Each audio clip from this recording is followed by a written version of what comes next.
and welcome to Dr. Orman. We want to tell you what an exciting time this is going to be for you, because we've been watching Dr. Orman since 2019, hoping that she could work with Chat and Chew. And today we've got Chat and Chew and Polk Wellness Professional who've pulled in their audience so that we can share some information from her. So let me tell you about Dr. Orman. First, we saw her through articles that she wrote for Central Florida Magazine. I'm sure you remember those. In fact, I kept some of them. And then we asked her if she would come and do a Dining with the Doctor. We were so excited to have her join that with us, but then COVID hit. So she's here today and bringing with her lots of experience. And you've seen when you registered for a Brentbright that the American College of Lifestyle Medicine thinks so much of her work, they did a special video just of her and one of her patients. So, but that's not all who thought that she has good work and good experience and knowledge to share. When she was training, she was recognized with the John H. Edwards Fellowship for Outstanding Success as a student at Indiana University Med School. She served as the chief resident at the University of Miami Miller School of Medicine and was awarded, oh, this is really exciting, a Radiological Society of North America Resident Research Award. We love research in our groups. And it's no surprise that Moffitt Cancer Center and USF have wanted her on their staff. In fact, that's where she worked, and she was recognized by her peers as one of the top Tampa doctors. She's now working at Florida Hospital. She's a double certified radiology oncologist, and she's also double certified, has the double certification in lifestyle medicine. This is my favorite sentence. Dr. Orman coaches patients on nutrition and lifestyle that lead to healing and better overall health. She is the first ever Chief Wellness Officer for Advent Health Medical Group. Not the first woman, the first one. Yay! She's also co-founder of the HEAL program, which you heard about when you watched her video for American College of Lifestyle Medicine. And I'm sure she'll talk with us more about. So Dr. Orman's going to do a presentation and then answer questions. Welcome, Dr. Orman. Thank you, Kathy, and thank you to all of you. That's probably the nicest, most creative intro that I've ever had. So you win the award. So I'm going to go ahead and put my little presentation up here for you.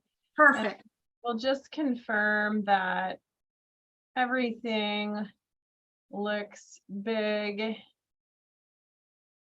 And does that all look okay? Okay, wonderful. So, yeah, I have a few different roles.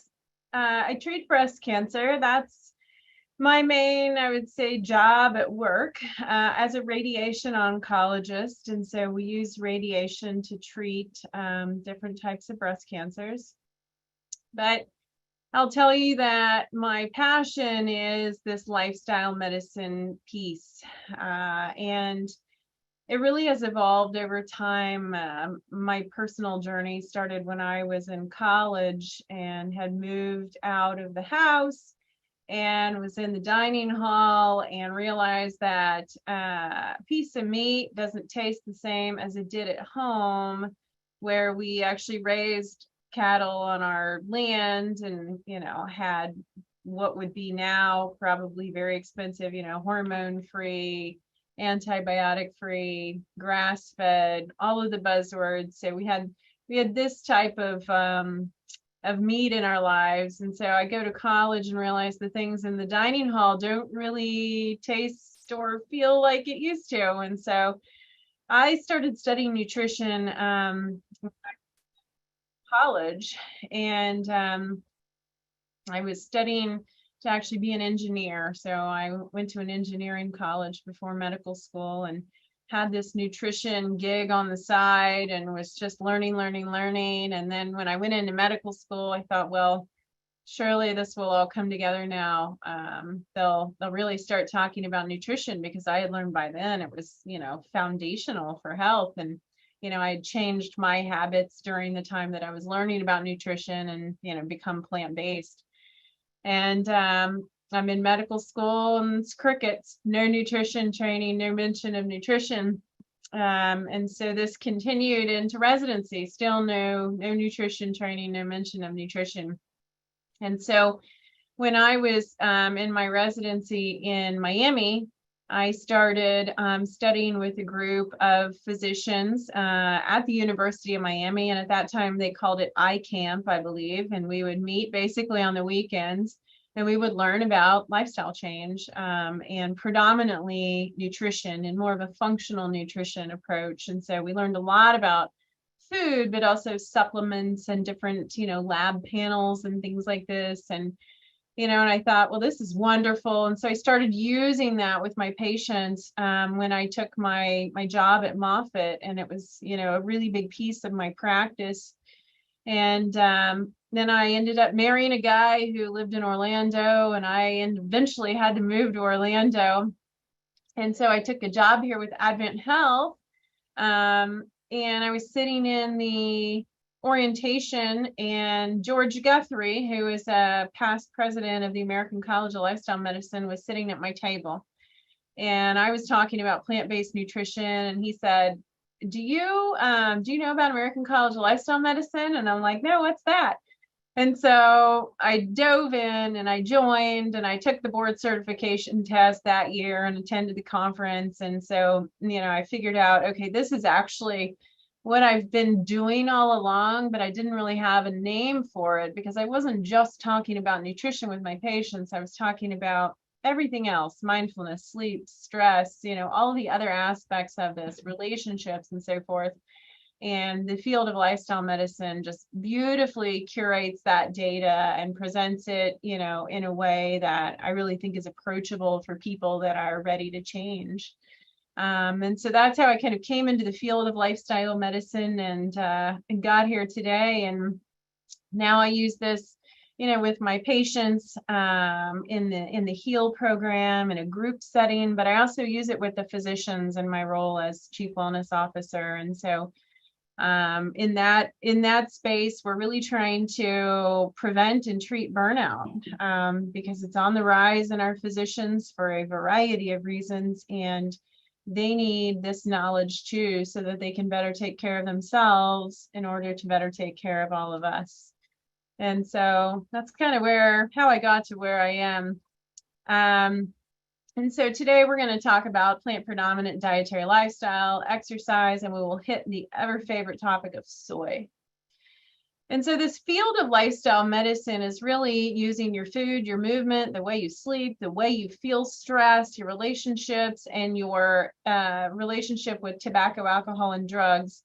These are the 6 pillars that we use to treat, prevent, and reverse disease. Okay, and it's the fastest growing field in medicine, and it's my absolute favorite topic. And so currently in the US, we're in a tough spot, okay? 6 out of 10 of us have 1 chronic disease, and 4 out of 10 of us have 2 or more. And chronic diseases are things like heart disease and cancer. That's our top 2 causes of death, okay? Chronic lung disease, stroke, Alzheimer's, diabetes, chronic kidney disease. Okay, these all qualify as chronic diseases. And all of this accounts for 90% of our healthcare spending. So imagine the money we would save if we didn't get these in the first place. Now, we're also in a cancer epidemic in this country, unfortunately, with about 1.7 million people every year diagnosed with cancer and over 600,000 people dying from cancer every year. And this is very costly too, okay? 2020 was about $174 billion just to take care of cancer alone. Now, when we talk about breast cancer, we know it's very common. 1 in 8 women in their lifetime, okay? It doesn't mean your risk right now today is 1 in 8. Your risk over the course of your lifetime is 1 in 8, okay? And the older we get, the higher the risk, okay? Typically, unless you have a genetic mutation. It's the most common female cancer in the United States and the 2nd leading cause of female cancer death in the United States. And so why are we in this situation where we have so much chronic disease and so much cancer? Well, I argue, that our food has an enormous role in this, okay? And this is one of my absolute favorite studies. And don't get bogged down in all the lines and colors, but just notice that on the bottom axis of this graph, it says number of deaths. And then you see the longest line is dietary risks. And then really what this means is poor diet quality is the leading risk factor for death in the United States. Okay, so literally our food is killing us. But it's a beautiful thing because every time we put something in our mouth, it's a new decision. Are we going to go further in a negative direction, or are we going to start righting the ship in a positive direction?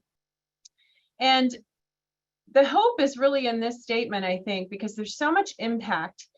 The World Health Organization tells us that if we change our diet and lifestyle, okay, we could prevent 80% of heart disease, stroke, and type 2 diabetes. I'll say it again, 80% of heart disease, stroke, and type 2 diabetes, okay? Heart disease is our #1 killer in this country. We could also prevent 40% of all cancers, okay, if we improved our diet and lifestyle, all right?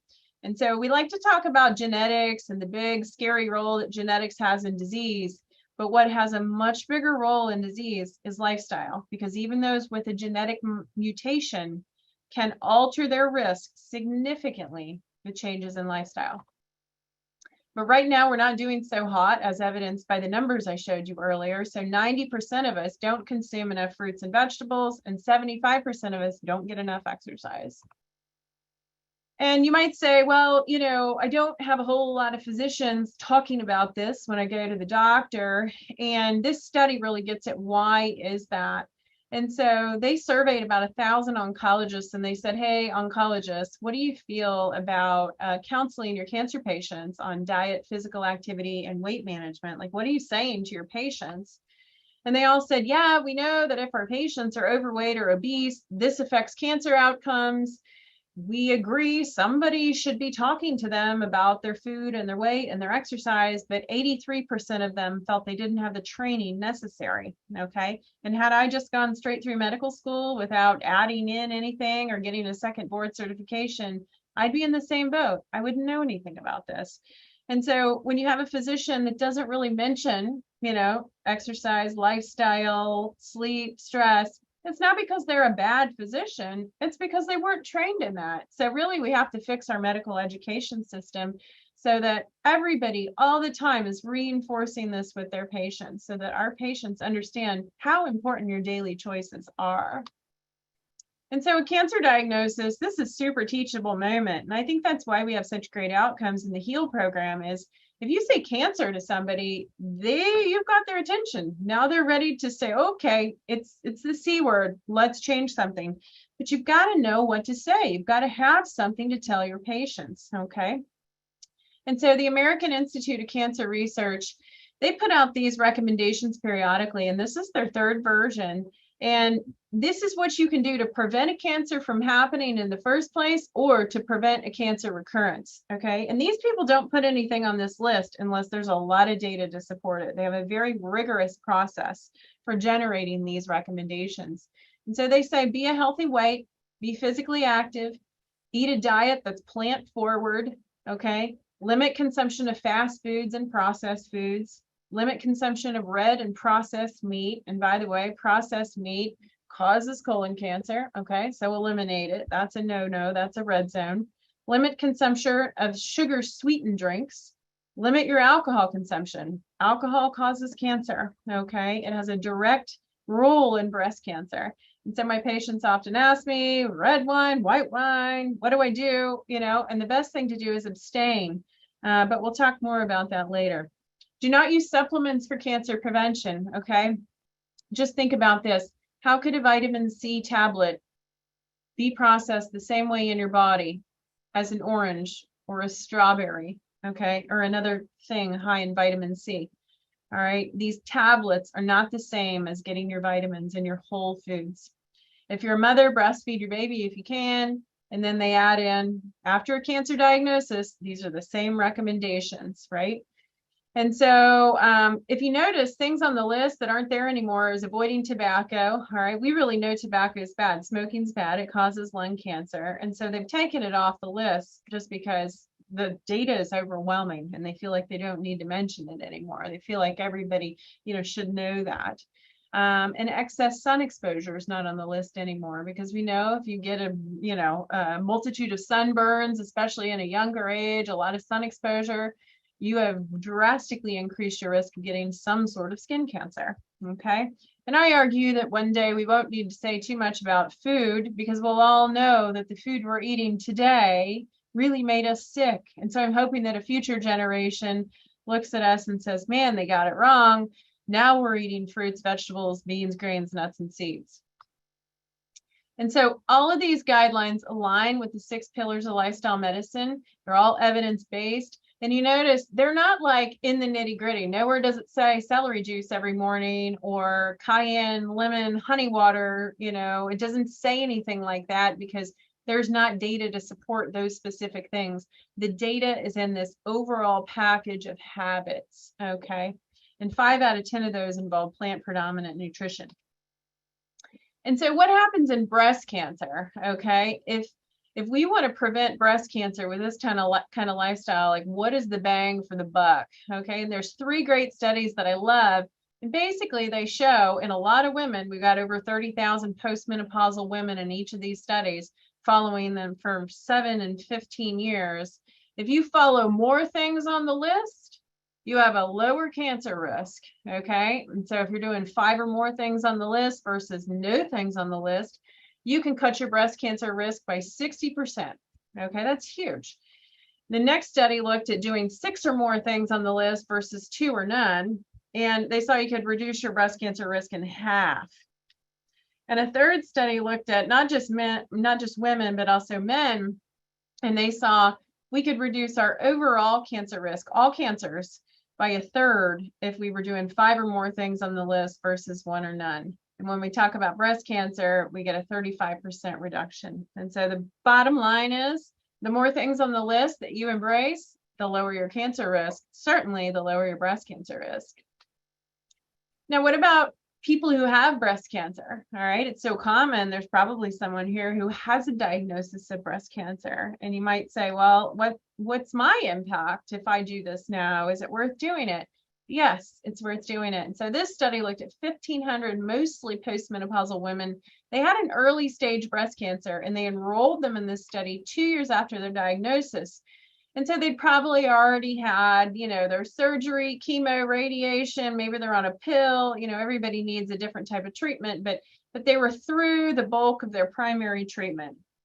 And they saw that if these women were consuming 5 or more servings of vegetables and fruits a day and walking 30 minutes a day, 6 days a week, they'd reduce their risk of death by half. By half. That's a huge number, okay?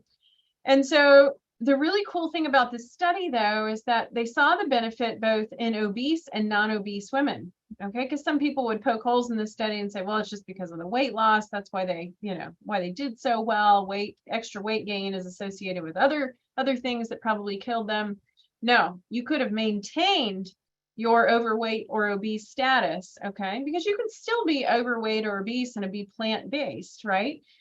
But what this study really revealed is that inflammation is being lowered with a plant-based diet and exercise, okay? Because regardless of the weight loss, everybody reduced their risk of death by half, okay? And so I tell my patients, don't get too caught up in the number on the scale, okay? The number on the scale is not the be-all, end-all. What's really important is, what is the internal milieu of your body look like? What is your level of inflammation? How is your immune system functioning? What does your gut microbiome look like, okay? And are we actually reversing diseases despite the fact that you might not be at your magic number on the scale? This is another study. We looked at 50,000 postmenopausal women. They had no cancer when they went into this study, okay? And they told half of the women, we want you on a reduced fat plant-based diet, and the other half continued on the standard American diet or the SAD diet. And they told them what to eat for 8.5 years. That's a long time. And then they came back another 8 years later, okay, 16 years after the study had originally started, for another check-in. And they found that if you were diagnosed with breast cancer during this study, right? Because some people are going to be diagnosed with breast cancer during this study, even though they didn't have it when they started. If you were diagnosed with breast cancer during the study and you were eating the standard American diet, okay, you did worse. No surprise. If you were eating the plant-based diet during the 8.5-year intervention, you reduce your risk of death by 35%. And then later, 8 additional years later, 16 years after the original study started, we were still seeing a reduction in your risk of death by 15%, even if you had gone back to the standard American diet. And it really highlights the fact that, if you have a period in your life where you're super on it, you're eating your plants, you're moving your body, you're sleeping well, you're meditating, you've got great relationships in your life, you're not drinking or smoking or doing drugs, it's all on point. And maybe the pandemic happens, right? And you start to eat a little McDonald's here and there, and you're so stressed that you picked up that old habit of smoking, and you've started having a glass of wine every night, and it just is kind of creeping into 2 or 3 glasses, and then the weekends are a little more wild than that. You kind of just slowly creeped into this, lifestyle that's not where you used to be. You're actually still going to benefit from that period in life when you really were on point. So don't think, a lot of times people have this binary thinking, like I get up and I missed my workout, then I'll just go ahead and have that sugary latte, frappuccino, mocha thing from wherever, and I'll have the donut, and then the day's already blown, so I'll have the pizza, and I'm definitely not working out after that. And then I had a burger and fries and a glass of wine for dinner. Don't think that, because one day went poorly, it's all gone, okay? Any time that you make the right choice, you still have that benefit, okay? And so these people, even 8 years after they got out of the study, they were still benefiting. And what's so magical about plants? They help you keep your body weight in check, okay? Because think about it. If you eat a pound of steak versus a pound of broccoli, there's a huge difference there, okay? And even if you eat 1,000 calories of kale and 1,000 calories of French fries, huge difference there. It is not all about calories. It is about the quality of what you're putting in your body and the downstream inflammation and the downstream effect on your gut microbiome and the downstream effect on your immune system. Plants are our only source of fiber, okay? Sometimes we don't realize that. We think, well, my steak is really tough. This must really be fibrous. That's not fiber in there, okay? And fiber is what we need for our gut microbiome. And our gut microbiome is really central to darn near everything in our body, in my opinion. The data is fascinating in terms of the microbiome, but I think it's we have a lot to learn, but my take homes right now are we need a lot of different types of fiber. We need about 30 different types of plants in a week. And our gut microbiome needs to be healthy and diverse. And if we accomplish those things, then we're going to have better cognitive function, better skin, of course, better digestion. We're going to have a more favorable estrogen balance, okay? And so there's just all these far-reaching effects of a healthy gut microbiome. Fiber also helps you reduce circulating estrogen, okay? And it also helps you to stave off postmenopausal symptoms like the hot flashes, okay, the achy joints, all of these things can actually really be helped by eating a plant predominant diet. Plants are our only source of phytonutrients by definition, okay? And these are antioxidants. They have anti-inflammatory properties. They keep cancers from growing and proliferating and making blood vessels. And this is where we get our vitamins and minerals, okay? There's no pill that's the same as eating the actual plant that had the vitamin in it, okay? With the exception of B12, which I love that you had on your introductory video. B12 is made by microorganisms in dirt, and unless you want to eat dirt, you do need to take a B12. So let's talk about estrogens, because this is where there's a lot of confusion. It's unfortunate confusion. There's a variety of reasons for it, but the Women's Health Initiative trial in 2002, they closed the combined estrogen progesterone arm of that trial because they saw an actual increased risk of breast cancer, increased risk of coronary artery disease, and just increased overall harm, okay? And so at that point we said, okay, giving women estrogen and progesterone together is not good, we're getting breast cancer. Well, somebody said, wait, those that soy is called phytoestrogen. Is it the same? Is it also dangerous? Is it also causing breast cancer? And they looked at the molecular structure of, on the top here, you'll see soy. On the bottom, you'll see estrogen. And they said, maybe it's kind of similar. And off we went, okay? And that was combined with a couple of mouse studies where they gave them incredible amounts of soy that no human would ever be able to consume unless you can eat 53 cups of soybeans in a day. I haven't gone there yet. But in these mice, they overwhelmed all of the receptors with soy, and they did actually grow breast tumors. But guess what? We're not mice, and we're not eating that much soy. So what does the human data say? Well, the human data actually says we can decrease our risk of breast cancer by 30 to 60% by eating soy. We can decrease our risk of breast cancer recurrence by 36% by eating soy, and decrease our risk of dying from breast cancer by 15% by, you guessed it, eating soy, okay? And so I encourage my breast cancer patients to eat soy. Now I want you to eat organic soy products, and this is tofu, tempeh, edamame, miso soup, things like this. And the beauty of it is everybody benefits. It doesn't matter if your tumor likes estrogen or not, if you're on the hormone blocking pill, if you're pre or postmenopausal, or even if you're one of the people carrying the breast cancer gene, the big BRCA gene. Everybody benefits from soy. And this is because it actually binds a different receptor than our human estrogen does, okay? So it's very simple. Soy turns breast cancer cells off. Our human estrogen turns them on, okay? And that's really the bottom line. Now, I want to talk a little bit about physical activity. It's super important for health in general, especially mental health. That's why I do it. I credit my 3 teenagers for the fact that I'm now running ultra marathons. My distances seem to be getting longer and longer the older they get and the farther we get into this thing that they call being a teenager. And so I'm up to 50 miles now, and I still feel like I need more running therapy. So we'll see what's on the docket next. So physical activity is great for you, and physically active people can have a 40% decrease in the risk of getting a breast cancer, okay? It doesn't matter where you are, pre or postmenopausal, it doesn't matter what type or intensity of activity. If you're getting your 30 minutes a day, it has a huge impact on your risk of getting a breast cancer, okay? Now, if you already have a breast cancer, we know you can reduce your risk of dying from breast cancer between 30 to 40%, and we can reduce your risk of dying from anything by about half. Okay, if you're a breast cancer survivor that's exercising.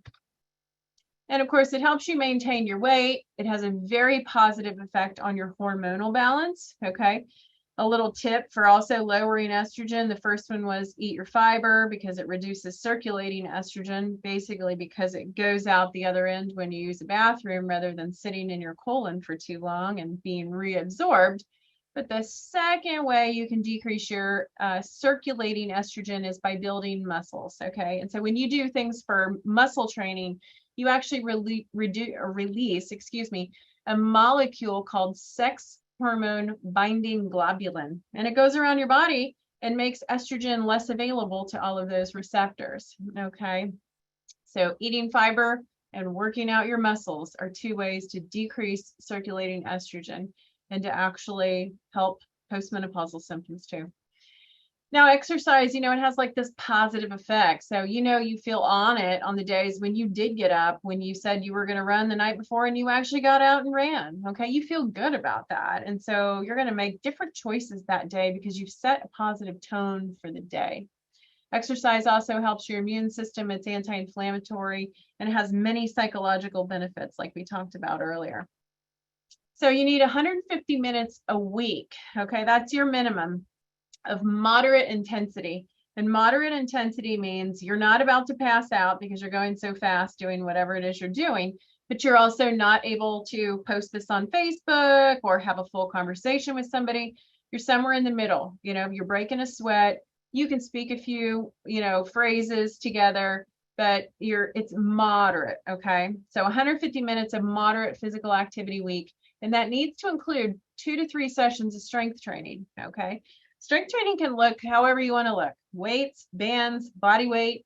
Right now, what I'm doing for strength training and for the past year is I'm getting more and more into these difficult yoga poses. And I'll tell you, I've never built strength like I have doing this. And I've been a big weightlifter my whole life. And so it's an interesting thing. You can get this strength training done in a variety of ways, but it's got to be a way that you enjoy, right? The best exercise is the exercise that you'll do. And avoid long periods of sitting. Sitting is the new smoking. Don't sit for more than 20 minutes at a time. So you all are probably about due to get up and stretch. So feel free to do that while I continue to sit down. I'm going to sacrifice today for all of you. Now, let's talk about sleep. Our sleep is so important, and it's suffering more and more. The more electronic our world becomes, the more our sleep is destroyed, okay? And I challenge you with a week of no screen, no blue light, no phone, no computer, no iPad, no TV, no electronic, anything for an hour before you get into bed. And of course, while you're in bed too, okay? You will feel like a different person after a week of just this habit, okay? Getting rid of the electronic exposure before bedtime, okay? And it's because that light, even light from your ceiling lights or your lamp, any bright light goes into your eyeballs and it tells your brain it's not time to go to sleep. We're not going to make melatonin yet, okay? And when you're not making melatonin at the right time in the day, your sleep cycle is disrupted, whether or not you realize it, okay? You might be asleep for 8 hours, but you're not getting the quality of sleep that you could, which means your body is not engaging in all of the restorative things that it does when you're sleeping, okay? Now, melatonin also has some tumor suppressing action. So there's links between bad sleep and cancer, okay? So you want that melatonin production because it actually can help prevent cancer growth. It's associated with this, okay? Now, how much do you need? It's different for every human, but for adults, it's 7 to 9 hours, okay? That's your window. Now, what about stress? Also a difficult thing to study. It's difficult to quantify, but we do know that there is an association between stressful life events and breast cancer, okay? And I often see this in my patients. They'll come in and say, I'm eating plants, I exercise, I do yoga, I don't drink, I go to bed on time. And then I say, you know, well, what's your stress like? And then, oh my gosh, I'm taking care of everybody. I work too much. I'm rushed all the time. And I say, you know, have you gone through anything in your life that was, you know, really traumatic that's still affecting you? Oh my gosh, yes, I was sexually abused as a child and I went through a horrible divorce and he was abusive, you know. And so things like this, while we think we might have them kind of tidily packaged up, sometimes we're still carrying that stuff, okay, in a way that's damaging to our body, right? Because you can't forget things, but you can kind of release the energy that they carry through therapy, physical activity, whatever works for you. If that's still kind of lingering, or if you're in an acutely stressful life, this affects your health, okay? And so it's important to think about, okay, how am I experiencing stress in my life? And can I optimize that in a different way? Because we cannot avoid stress, but we can do things that enable us to respond rather than react, to create distance between us and the event, okay? And so what does this look like in a real human? When they go through a program like the HEAL program, and they really make a lot of changes. And so this is a 66-year-old lady. She had kind of what we would call a run-of-the-mill breast cancer, okay? It liked estrogen. It was a stage 1A. I see this patient so many times a day. This is an incredibly common case, okay?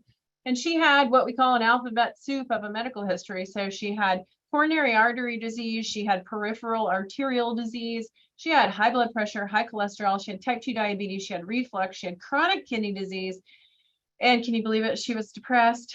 And so she's on a slew of medications for all of this stuff and all the side effects. She's eating horribly. She's eating a lot of meat, a lot of processed food, oils, soda, fast food, and just eating a lot, eating at night.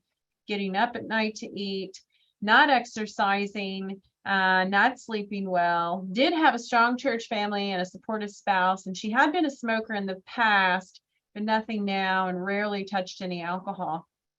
And so we transitioned her over a period of a year to an 80% whole food plant-based diet. She used some of these, I like to call them kind of training wheel transitional vegan meats, like the Beyond Burger, Impossible Burger, those types of things that aren't health foods, but they're better than eating a real piece of sausage or a real burger. So when you really feel like I'm about to fall off the wagon, make the better choice. Use that to kind of satiate the craving, but just know it's not something we really want to, keep in our lives on the regular. Okay. She also incorporated intermittent fasting. So she was eating all of her food within a window. So this is called time restricted feeding. It's a type of intermittent fasting that I also personally do in my life. And so that also helped with her weight loss. She started kayaking every day with this cool pedal powered thing, eliminated her late night eating because she was sleeping well. Okay. Believe it or not, when you change the way that you eat and move, your sleep also changes significantly. And thank goodness her spouse adopted the changes, because we all know how difficult that can be if there's people in the house eating two different ways.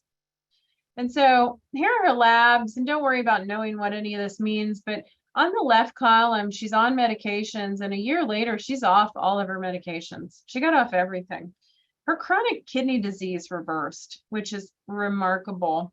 Her cholesterol off of medications came down into a healthy range. It was still a tiny bit high here, but she was almost down. Her HDL went up a little bit. Her diabetes went into complete remission. Her resting pulse went down, which is important. Her blood pressure went down, and she lost 30 pounds. And so we decreased all of her other issues, right? Her heart disease, her diabetes, her high blood pressure, high cholesterol, went off all meds, but also significantly reduced her risk of cancer recurrence by anywhere from 30 to 50%. Okay. She's much less likely to die from cancer now and to die from heart disease. Okay. And so she's going to live longer, but not only live longer, live better. Okay. We're going for health span here. We don't just want to be around, we want to feel good. And so key points, if you're going to take a picture of anything, this is it. These are the heavy hitters in breast cancer. Okay. This is where the biggest bang for your buck, the foods that you want to incorporate on the regular. Your dark leafy greens, they have the most antioxidants out of any of the foods. Okay. And in one of the kind of heart reversal protocols that we like to follow, they've got you eating dark leafy greens six times a day. Okay. And so that's because they're so powerful. That's such a beautiful food. Okay. So make sure you're eating dark leafy greens. And what is that anyway? That is Swiss chard. That's kale. That's collards. That's spinach. Okay. It's not iceberg lettuce. Okay. So get those dark leafy greens into your body. Cruciferous veggies are beautiful. Broccoli, okay, cauliflower, Brussels sprouts. These have so many amazing anti-cancer properties in them, okay. Berries, mushrooms. Mushrooms are amazing. Unpeeled apples. Make sure you're eating the peel. Beans, okay, beans of any kind. Remember, soy is good for you. Ginger, garlic, and turmeric have beautiful properties as well. Ground flax, 2 tablespoons a day. One study actually showed that ground flax, 2 tablespoons a day, was more effective than hormone replacement therapy at decreasing hot flashes. That's pretty cool. And green tea with lemon, okay? You want to really get the good compounds in the green tea, and the lemon helps you to do that, okay? Eat more plants. I don't think I'm going to have a tombstone, but if I did, that would be what I would write on it. This is my contact information. If you wanted to learn more about the Heal Breast program, that's where you can go. And with that, I'm going to close this down and see if you all had any questions that I might answer in our remaining time. Fantastic. Oh my gosh, my hand hurts from taking so many notes. Tombstone thing. Got 3 pages here. I do have one question. I'm sorry. I guess I need to be visible if I'm going to ask the question. In talking about the absence of light when you're sleeping. Think. Does that eye shades, wearing eye shades, does that help at all? If it doesn't, disturb you. Yeah. I don't like things on my face, so we have blackout blinds in our bedroom. The other tips for sleeping, cold room. The temperature of the room is very important. And so 67 to 69 degrees is where we think kind of the sweet spot is for sleeping. So we have our air conditioner set, at a certain time, because we're like creatures of habit. We get up at 4 a.m. and we're in that bed by, about 8 p.m. and definitely asleep by 8:30. And so set your air conditioner to go down, when you're supposed to be in bed. And that really helps because your body goes through a lot of temperature changes when you're sleeping. So cold ambient temperature and warm blankets. That's also very helpful. The other thing I want to mention about sleeping is eating dinner within 3 hours of you being in bed will disturb your sleep. Okay. Because you're having a lot of insulin release. It's affecting your cortisol. Cortisol and melatonin are in a cycle that has to be in cycle for you to really be feeling good. Okay. You need cortisol to surge at certain points within the day. If you're having your cortisol surge in the middle of the night, sometimes that's the reason that you kind of wake up and you're wired. You're like, well, I need to sleep more, but I feel awake. What do I do? This is weird. We've all felt that. And a lot of that has to do with the fact that maybe you didn't have the right melatonin release because you were just watching, your favorite Netflix series that you can't stop watching right before bed, or maybe you ate too late in the day. Okay. And so the light and the eating are so important to get your cortisol melatonin cycle back where it needs to be so that you're actually getting good quality sleep at night. Perfect. Thank you. Does anybody else have questions? If you do, would you please type them in the chat box? Oh, I see we have some new messages. Yeah, we do have a question regarding the patient and the cholesterol. Did the patient's cholesterol actually go up? So the patient's cholesterol went up in number because they went off of their medication, right? So your cholesterol is going to bounce back up when you go off of your medication, but eventually your diet will bring it down into the normal range. Okay. And the total cholesterol was just about down into the normal range, and it did get there later. Dr. Orman, there's a question here about the ideal intermittent fasting window. Yeah, I don't know that there's an answer to that. And I think the more we learn about it, the data might be different for men and women. So I think it's something that you experiment with and, find your comfortable window for yourself. My personal window is 8 a.m. to 4 p.m. and it works well for me. I'll tell you that I started doing that because we were going through something that was very difficult emotionally. It was very stressful. And here I am, 100% whole food, plant-based, sleeping well, working out all the time, but still just not feeling well.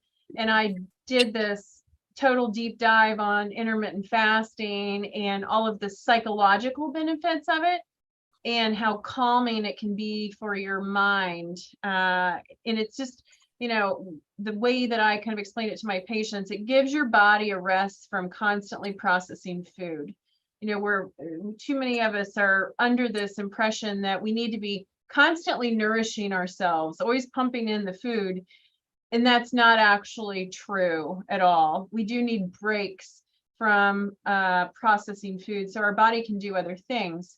And so, the best way to start is maybe you start with a 12-hour window. You say, okay, all of my food is going to be between 8 a.m. and 8 p.m. if you're somebody that's been eating, outside of that window. If you're already in that window, well, make it a 10-hour window and then maybe an 8-hour window and kind of work your way down to a point where it feels okay, and so now it actually simplified my life so much because I come home and I don't have to make dinner for my husband or I. It's just the kid dinner, right? And the kid dinner is enough. These 3 teenagers eat more than I ever imagined.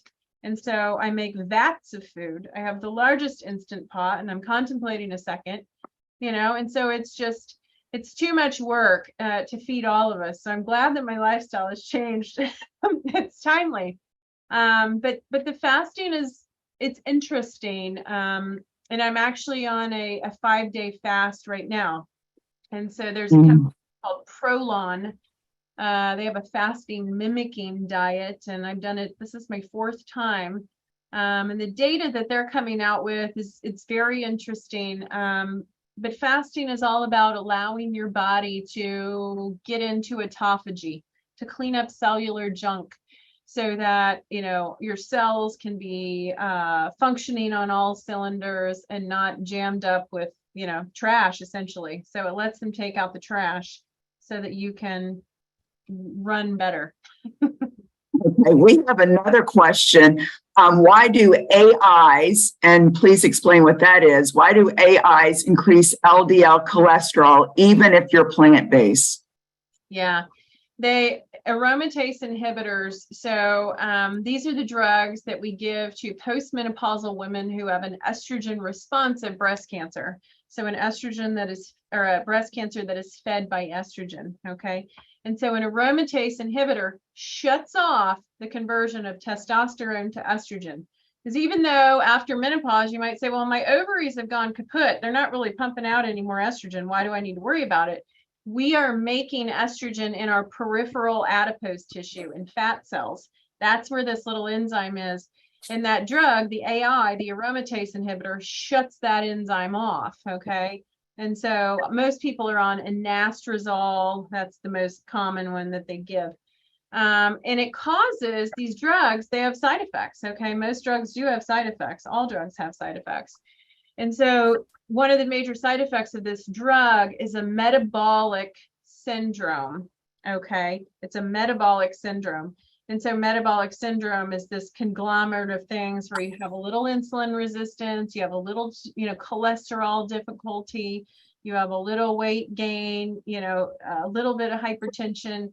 Things are just going in the wrong direction. Okay. And the AIs can cause this. But I can tell you, it might raise your LDL some, but you should be able to still keep it in a normal range without adding in a statin, and it may be that if you're already on a plant-based diet, it may be that there's a little too much oil in your plant-based diet. Okay. So you got to pay more attention to the oils and the nuts and seeds and the nut butters, those plant sources of fat.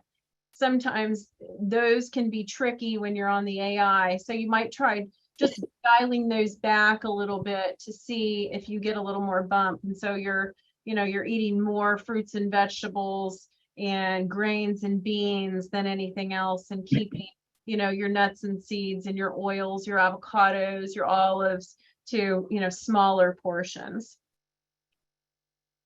What about your take on soy for men? Is that helpful? Yes. So soy prevents prostate cancer as well.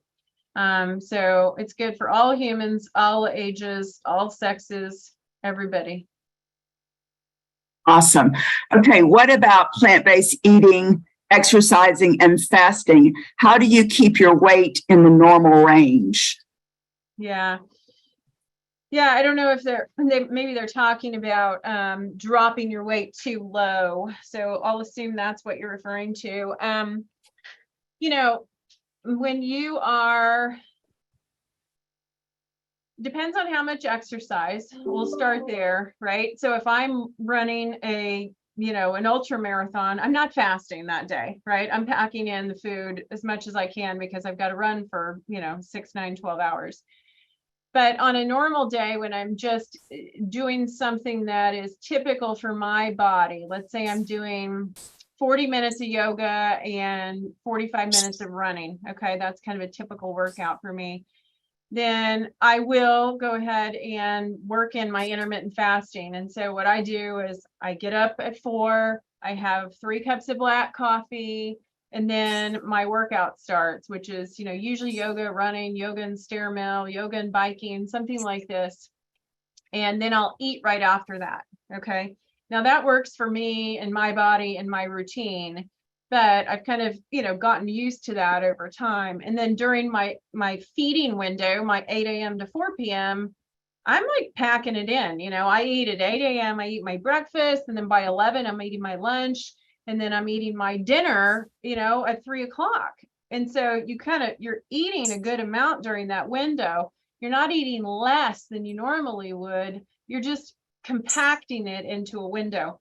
Now, I will say that it cuts down on the grazing, because I've noticed, I'll tell you about my husband, he'll kind of get sick of his, intermittent fasting feeding window, and he'll go off the rails for a week and he'll start eating dinner at night. Well, when you're in the home, you're in your environment, then it's so easy to just kind of grab another, handful of nuts and grab, a little bit of chips, just because you kind of want that taste in your mouth before you, end your night. And so when you're not restricting your feeding, it's much easier to graze and then pick up extra foods you typically wouldn't eat. And so there can be, certainly a component of eating more because your eating window is larger. And so, but for me, that's never really been too much of an issue. And so it's just what I would have normally eaten in a shorter amount of time.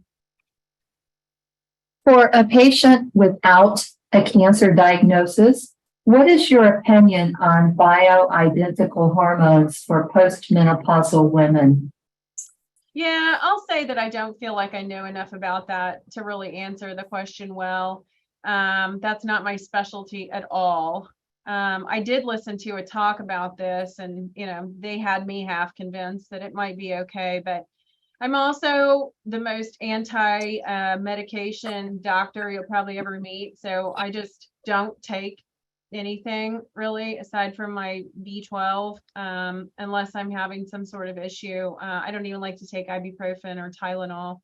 And so I personally won't be engaging in that because I believe that, there's so much great data in terms of postmenopausal symptoms being mitigated or even completely prevented through a plant predominant diet, and by that, I really mean whole food plant-based. I don't mean that you are, eating a bunch of vegan junk foods. And because at the end of the day, Dr. Pepper and Oreos are vegan, but are they going to make you feel good? No, of course not. And so my plan for when I have to start dealing with menopause, which is probably going to be in 10 years or less, is just to ride it out and eat as cleanly as I can and continue my exercise and see how it goes.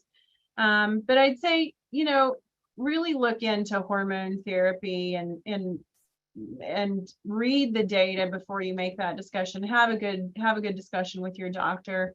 PubMed is always a great source to find the actual scholarly articles. And be careful about getting information from, blogs and chats and pages on social media. Try to really go to the source. But I'm sorry, I can't give you much more on that. I'm not familiar enough to speak to that. One question I wanted to ask about for all kinds of types of cancer, that was that chart, the American Institute for Cancer Research, and it lists the things that would diminish the cancer risk, the healthy weight, being active, the no alcohol. So that was not just for breast cancer, that was for all cancers. Correct. All cancers. Yeah. Okay. So we had one more question, Debbie. Why don't you do that one and then we'll close out? Because she's got a meeting. We don't want her to miss it. Okay, Kathy, you're looking at that. How about if you read that question? I was trying to copy a link here. Okay. Have you felt significantly different on the week-long fast using, and I can't pronounce that word, Prolon? Prolon. Yeah. So I'll show you what it is. They give you 5 days of food. You get a box like this each day. This is day 5. So all of your food fits into this box. And I'll tell you, it's a very small amount of food. But I have done water fasts, and this is more pleasant than a water fast. And so the remaining meal of my day comes in this packet. I mean, this is sad. Everybody feels sorry for me. But I will tell you that day 3 for me it's the leanest day. You have the smallest amount of food that you're eating. I typically feel in the morning pretty hungry, but by the end of day 3 and into day 4 and most of day 5, I feel very clear, very sharp. You kind of have a lightness about you. You know, you will lose weight during this, but the interesting thing, and one of the main reasons that I really like this product is because they've designed it in a way that you don't lose muscle mass. Okay. And that's what is a problem with water fasting. You know, you can lose muscle mass at a certain point, but they have you drinking a glycerol solution that, conveniently enough, your muscles can use glycerol as fuel when you're in a fasted ketotic state. Okay. And so it's a really fascinating mechanism. But I find that I feel great at the end of the week. I don't lose muscle mass because I get my body composition tested. I've done this little experiment on myself, testing before and after in a bod pod, which is decently accurate. And you don't lose muscle mass, you do lose adipose. But for example, tomorrow I have to go on a training run. So I'm going to run 13 miles tomorrow, and I will have my fastest run yet, you know, in this training cycle tomorrow after this. And so I typically lay low. I don't run during the week. I just do my yoga and I'm eating my little boxed food. And then Saturday, when you're kind of, you know, you break free, then it's all of this energy. It's pretty remarkable. So I feel quite good when I do it. So I do it quarterly. It's one of our offerings here with the wellness work I do with the physicians. So we do it as a big group, and everybody supports each other on a chat online. So we share all our funny stories about fasting. And for us, Hope was saying, you know, if we focus on whole food, whole plant food, we should do good, shouldn't we? Oh, Because, yeah. because Yeah. some of the stuff that's in that envelope, that's probably highly processed, and we can do really well with just the plants, right? This is all whole food, plant-based. It's powdered stuff, you know. So like, I'll read you the ingredients: white beans, whole grain brown rice, rice flour, chicory root fiber, spinach leaves, sea salt, celery, onion, yeast, and garlic. You know, so this is all recognizable ingredients, certainly processed. I mean, this isn't like the beans like they came out of the ground. But you know, I view that as, you know, if you recognize all of the ingredients in a product, for example, a bar of some sort, you know, if you know, okay, it's got dates and almonds and cinnamon, turmeric, and you know, hemp seeds, you know what all of those things are. They've mashed them up and put them into the shape of a bar, but it's pretty close to whole food, minimally processed, you know. And so that's kind of how I think about this process versus non-processed thing. But if you look at a label and you don't recognize anything in there, then it's probably not all real food. Okay. Well, we want to be sure you get to your meeting, and we just so appreciate your time and how you've tailored your presentation to our time restraints. It was super. So we have something for you. So I'm going to put it up on the screen now so you can take a look at it. If I can do that. Yes, I can. Good. This is coming to you by mail. They're making it right now. And it's got your quote on there. And then there'll be a little pin they're making that says, know your why. And your quote, I thought, was so fantastic. It says, the challenge is helping patients find their motivation to change, and motivations to change. Can you expand on that real quick for us?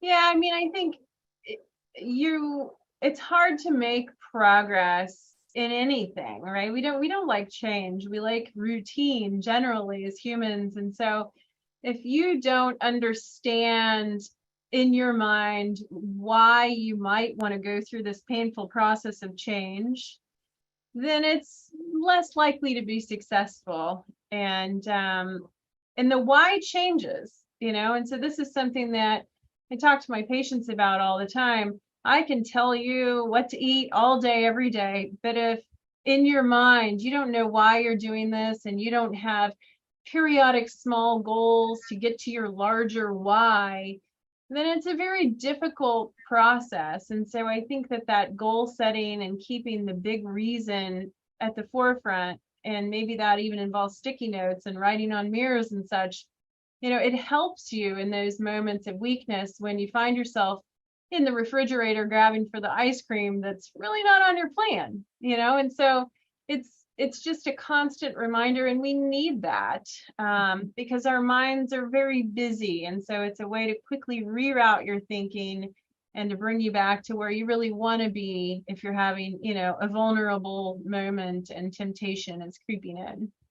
Great. Okay. Well, thank you. And that will be coming to you, and we do appreciate your time. Now, we want you to know that this is going to be on YouTube, so it takes till about next week to get the editing done. So everybody, if you'll look in the chat, Debbie put the link to our YouTube channel so you can find it.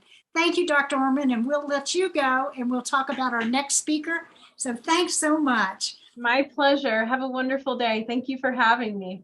Oh, thanks. Okay, so Debbie, I'm going to put you in the spotlight, or I'll let Vicki do that. And I'm going to put up the next event we're going to have, and you can talk about it. How about that? Actually, I just put the next event in there, Kathy, the link to Dr. Dawn Mussallem. Oh, good. And Dr. Mussallem is also a double board certified. She's an oncologist as well as a lifestyle medicine physician.